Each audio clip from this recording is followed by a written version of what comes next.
Hi, welcome back to the channel. My name is Gyserpop, and I just want to say thank you so much for all the great reception that I received on the first episode in the series. A lot of warm comments, a lot of likes, so I greatly appreciate it, and I'm glad you guys are enjoying it.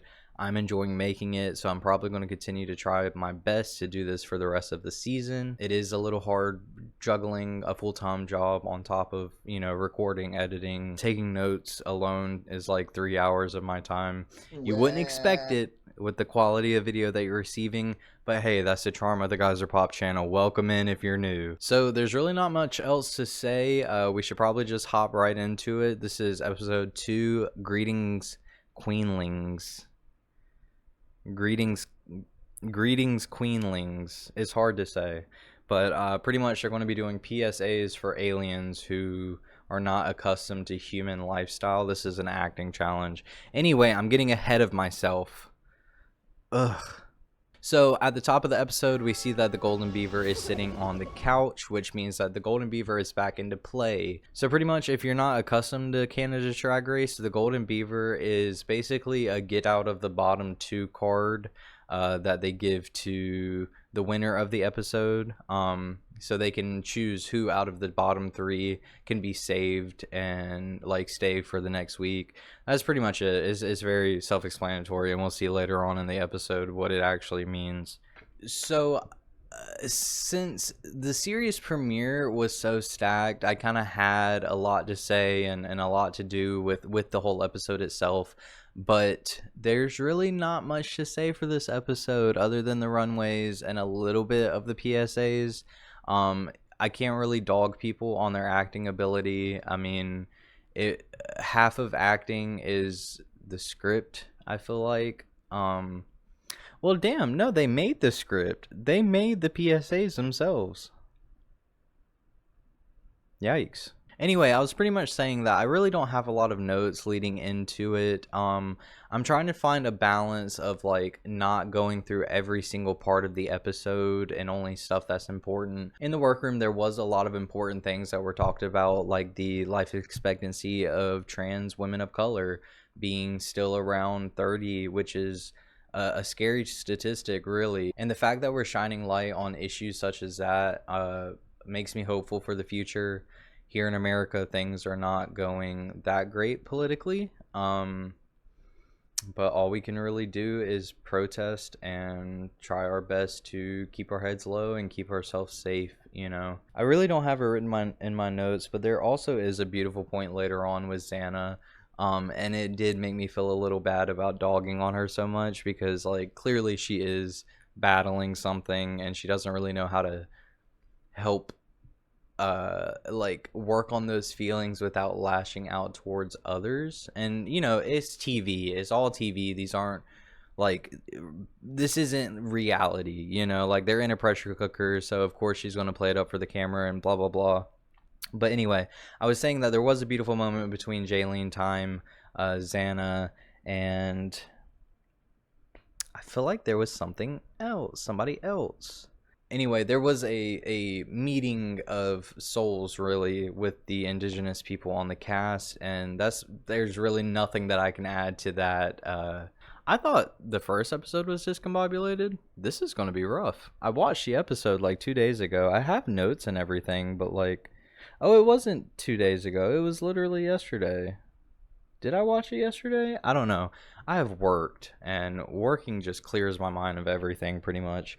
But anyway, there was a beautiful moment between Jaylene, Xana, and I believe one other person. I am so sorry that I don't remember off the top of my head.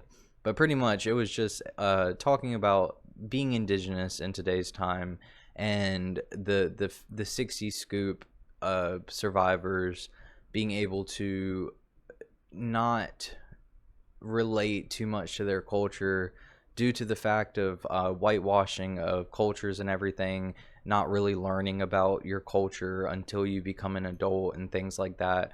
And there's nothing that I can add to that conversation. There really isn't. So there's really not a big point for me to talk about it. Me personally, it was a beautiful moment to see. It was a beautiful moment to capture on camera, and I'm very glad that it happened. But anyway, I'm kind of just going to get right into it because there wasn't much that happened. They tried to make Michaela look like she was being very bossy and stuff during the filming of the PSAs.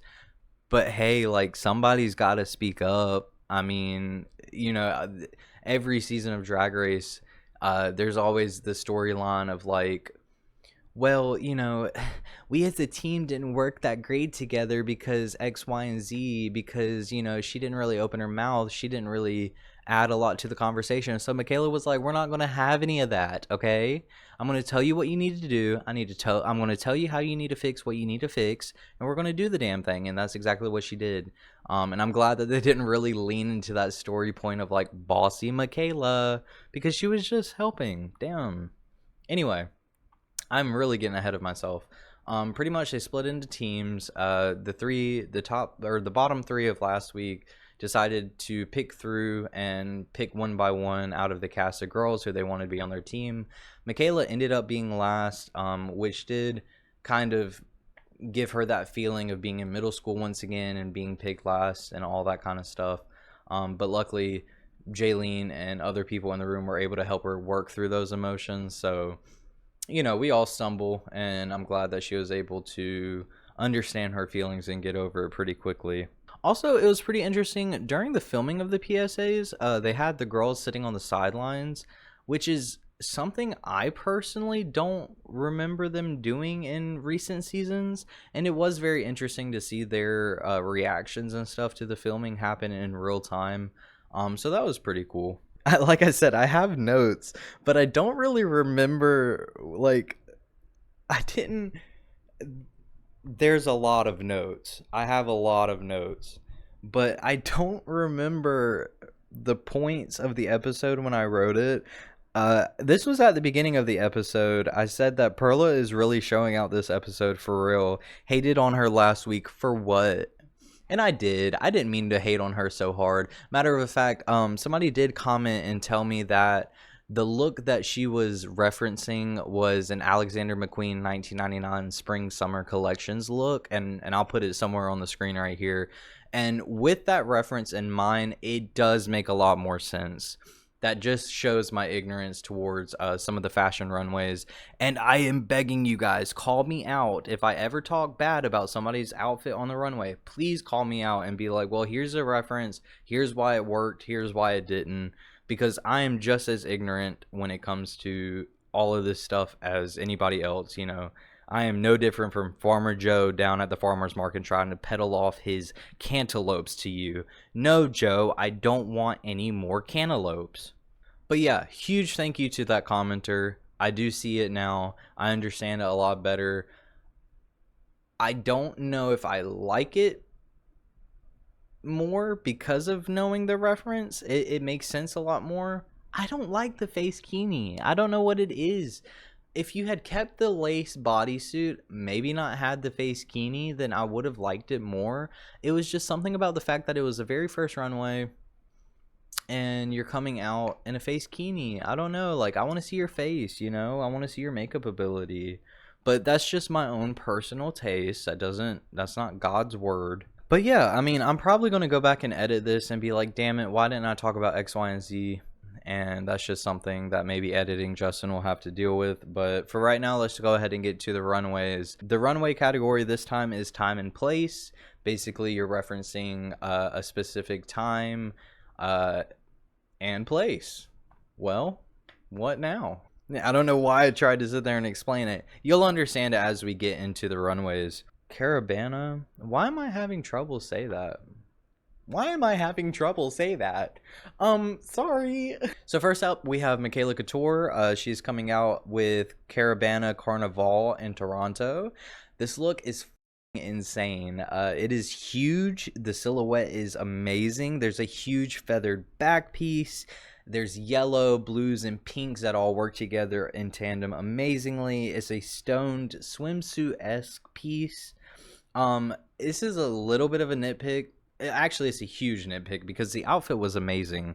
But to me, the shoes just seemed to clash a tiny bit. It was a very hot pink, whereas the feathers was still a hot pink, but it was a bit more muted, it felt like.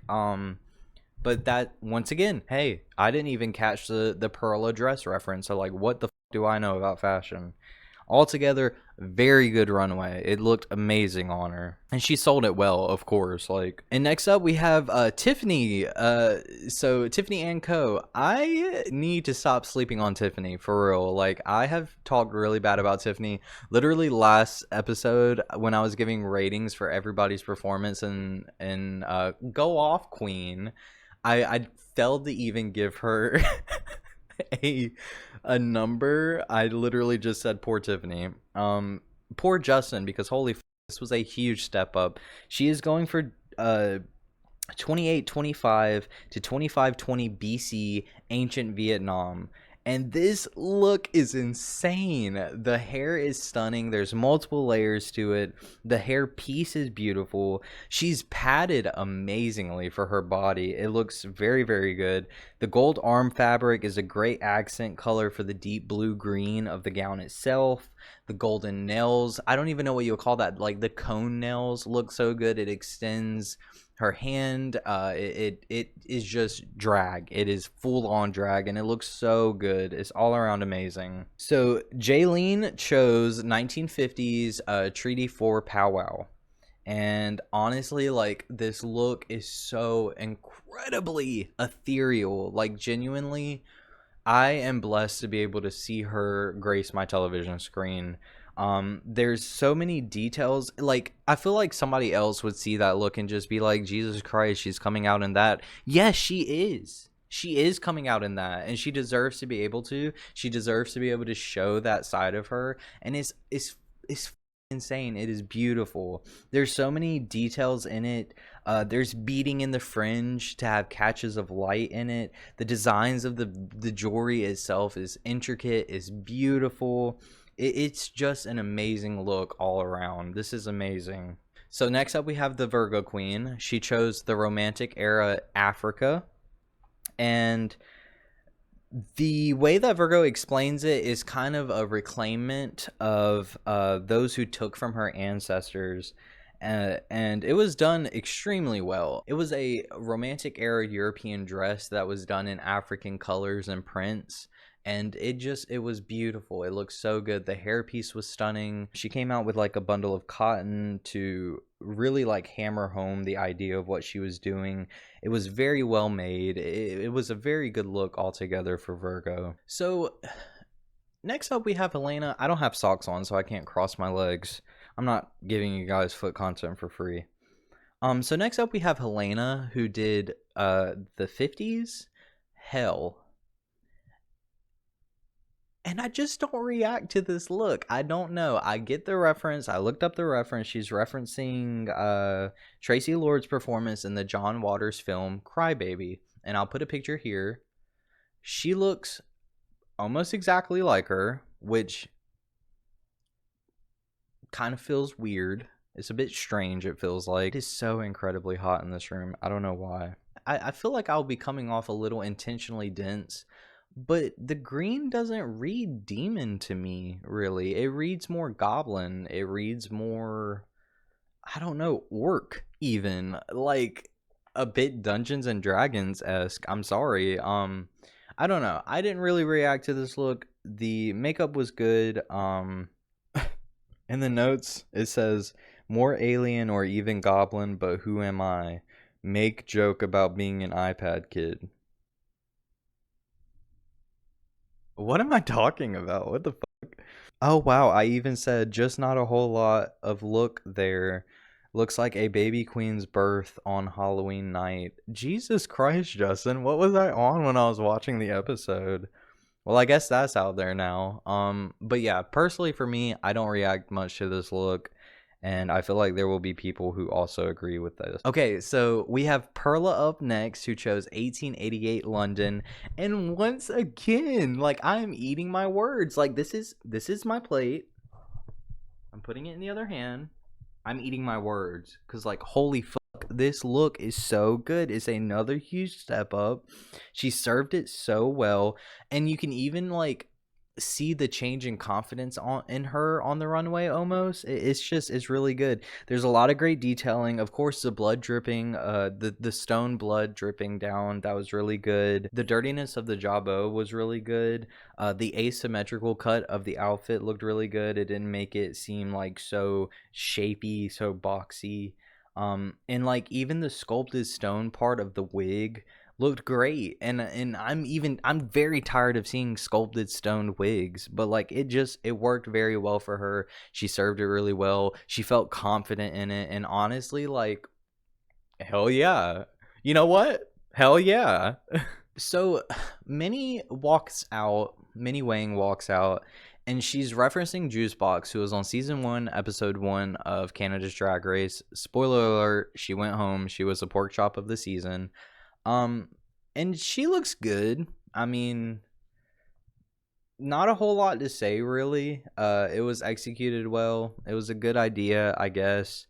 But there's really not much to say because like we've kind of literally already seen it. It was cute how she played it. She played it really well. She served it really well.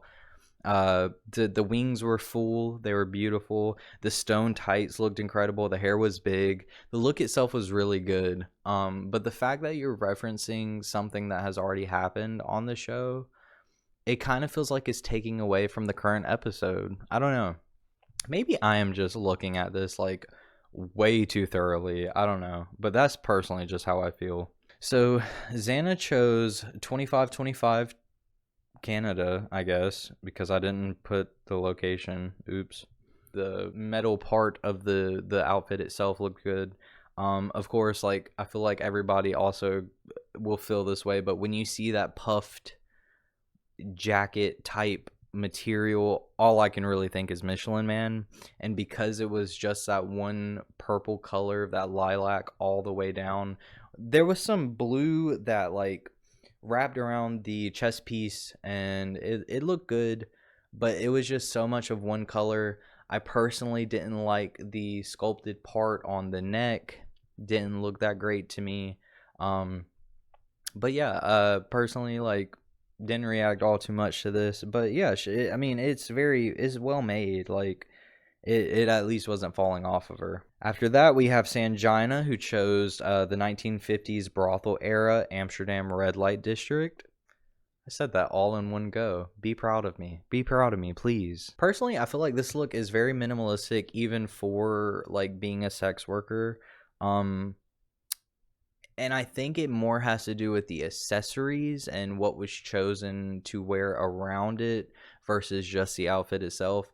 The hairpiece was small. The headpiece that wrapped around like literally stopped right here. I don't know. There was really no jewelry other than 2 small bracelets. Not sure exactly what it is, but I personally just don't react to this look very well. But she sold it very well on the stage, and that's the thing about Sangina that I love the most. Her personality and the way she's able to translate herself onto the stage is so good. I love Sangina for that. So Tara decided to do an homage to Joey Smallwood. She chose December 11th, 1948, Ottawa, Canada. I love the color of the fabric. The piece itself was well made enough. It was a bit frumpy on her. It was a bit of bunching in some areas. But she was referencing somebody, and you know, I've looked into the reference at this point, and I understand what she was doing. I know that I'm American, and you know, she was doing something specifically for Newfoundland, but I don't know. Once again, I don't really react to the look. The accentuated shoulder pads work really well with the cut of the dress. The outfit itself looked good. The pins were cute. All of that. The glasses were just like normal glasses. They weren't like dragged at all, like dragified. There was no stoning, no glitter, nothing. And I'm not saying that to do drag, everything has to be stoned and sequined and glittery and all that. Just do something, like make it bigger, like something. I don't know. Make it, I don't know.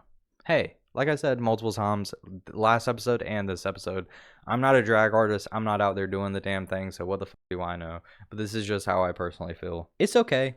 It's a decent look. It's not like crazy. And finally, Uma comes out 3025 Desert Earth. This is giving like Dune Golem realness.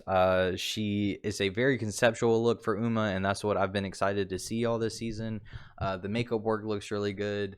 The eyes itself specifically, I couldn't even recognize Uma. It did not look like Uma, but the mouth, you can still see it, all that kind of stuff. But she had like paper skin, stuck to her that she was ripping off and eating, because that's what they're doing in 3025, because all the water on Earth is gone and everything. And it was a very decent concept, a very decent look. She performed it well enough.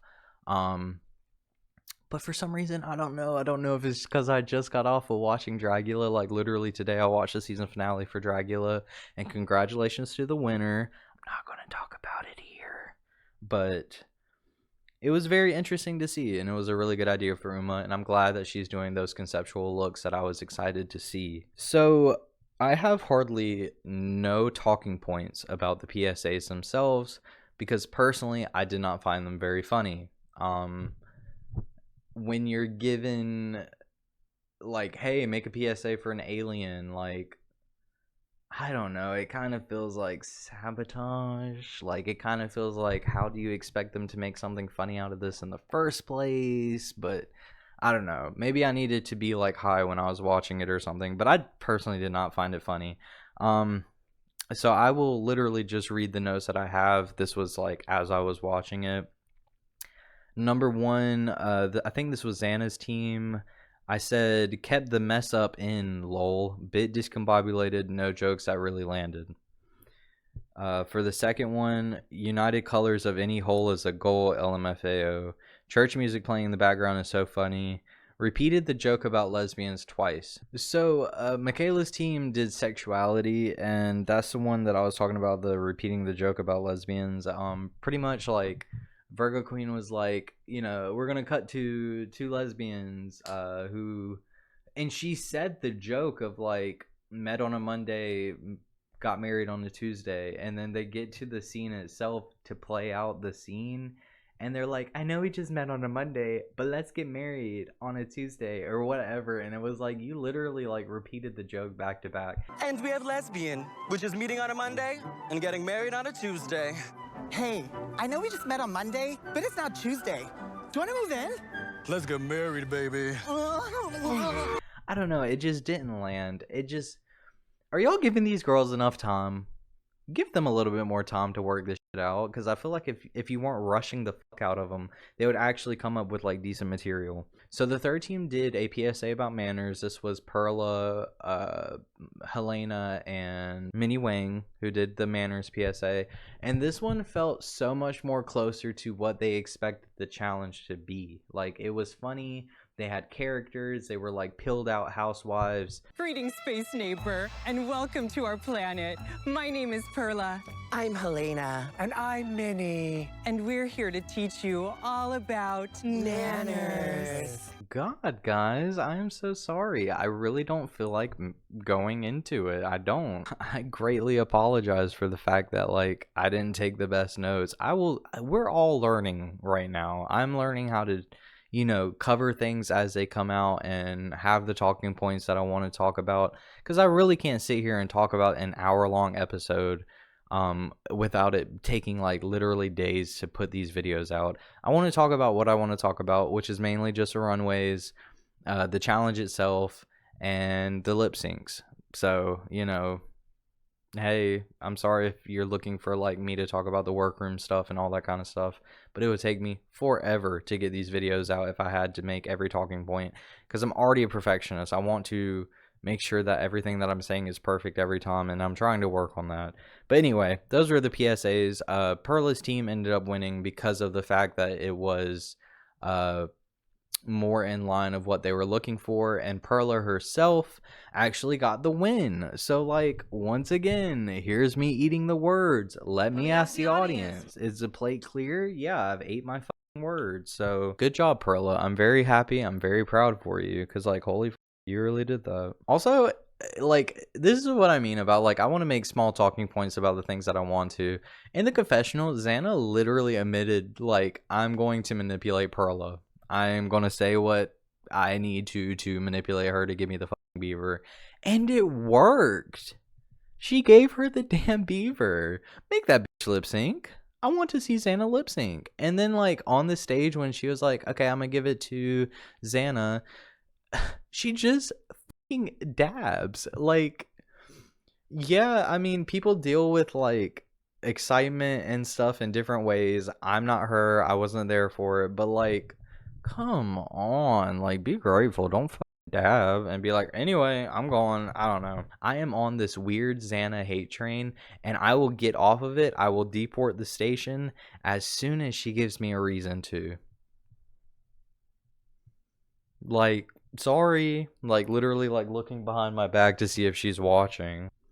So Tara and Tiffany sadly are our bottom two. They performed the song "F the Pain Away" by Peaches, who actually was a judge. Oh, also, I forgot to mention it earlier. Serene Fox is in this episode as a judge, and I love her so much. She gives such good critiques. She knows what she's talking about. She's like 1,000 times more educated about this shit than I am.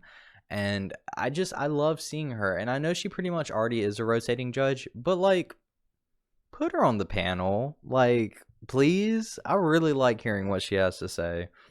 But yeah, Tara and Tiffany performed the song "The Pain Away" by Peaches. And sorry, but Tiffany literally swallowed Tara up. Like, fully through and through. Tara really did not stand a chance, and it was so sad to see because you could see her fighting her hardest to be able to make an impact on the stage. She tried to make it campy, she tried to make it funny, but like, Tiffany is literally like on the ground twerking in a fucking like flowy gown. How do you beat that? How do you beat that? Like, she's got the hair unit all in the air.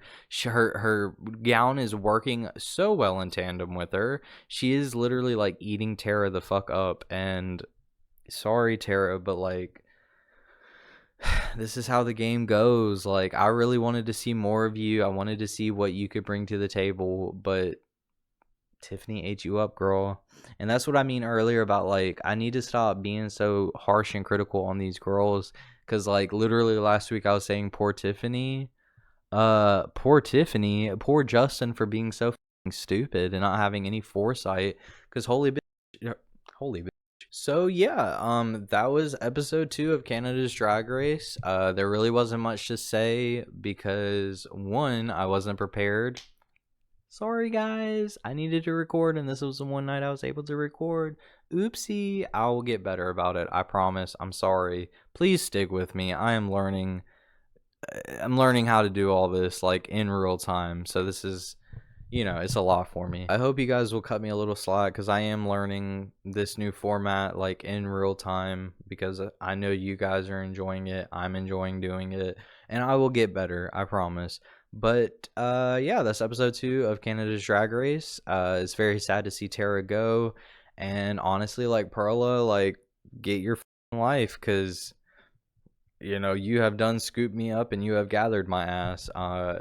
Congratulations, girl. I am excited to see what else Perla is able to bring, especially after that 1888 look. It was so good. She performed, or she brought it to the stage so well, and I'm so excited to see what else she's able to bring.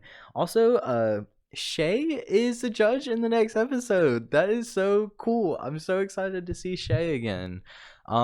So next week they're going to do a lip sync Lollapalooza. It seems to be in teams. And because it's in teams, I'm kind of wondering, are they going to send 2 home? Or are they going to do it like they'll whittle them down so it's just 2 and then they'll be the last lip sync to see who goes home? But the fact that it's teams is kind of scary. I don't know how they're going to do that, so I'm kind of excited to talk about it. That episode, that review will probably be much longer because I'll have a lot more to say about it.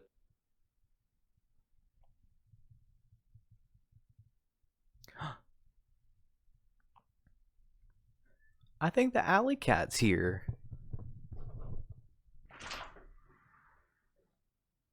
Tux?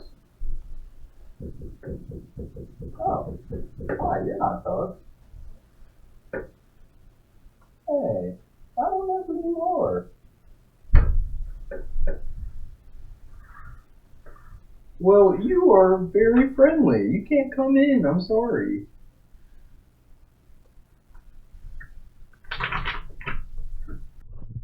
Well, I thought our apartment cat was here, Tux, but that was a stranger cat. She just came up to the door, and I'm on the second floor of an apartment complex.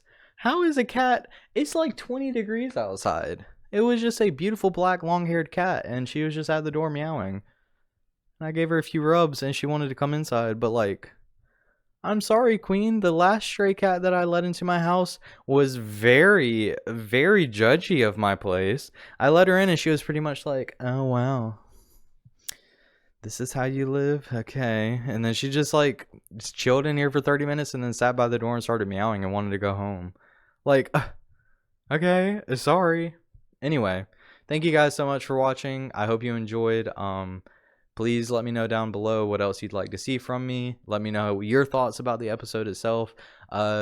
If you watched this far into the video, let me know who your favorite runway was. My favorite personally was probably Perla. Michaela's was very nice. And I guess, oh, Tiffany's. Tiffany's looks so good. Anyway, that was my top 3. Let me know yours down below. And yeah, please feel free to like the video if you enjoyed. And feel free to subscribe. I have 203 currently at the time of filming, and I missed the date that it actually rolled over to 200. But I'm at 200 subscribers now, which is kind of insane. I never thought that I would be like this far into it. I've literally been doing YouTube since 2016 and on and off. So I appreciate all the love. I appreciate the fact that you guys are enjoying it. And yeah, thank you so much. Bye-bye.